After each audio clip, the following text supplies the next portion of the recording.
I have to turn on the flash for this, but okay, here they go. Version 1 on the left to version 3, the 50 amp new one on the right. So this one right now is the version 2. That's the one I'm running on everything.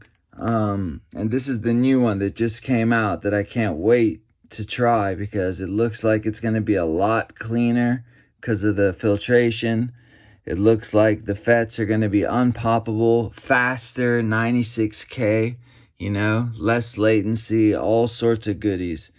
As you can see, even between 2 and 3, the FETs, which are these guys, are much larger.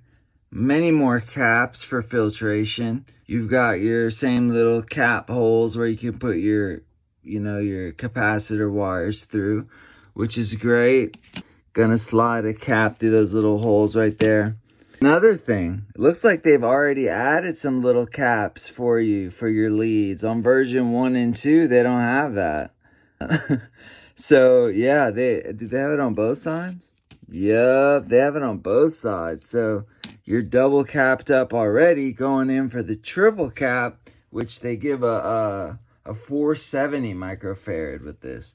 Probably even less noise because I'm a really messy solderer. The more the spacing, the easier it is to solder these. So them spacing that out like that, that's awesome.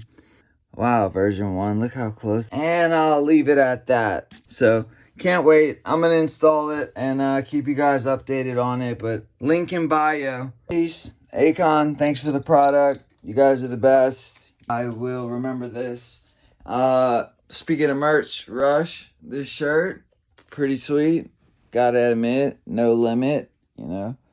Going into space, progression, you know. Rush FPV, awesome. Thank you guys. Signing out from IG Stories. This has been way too long. Peace.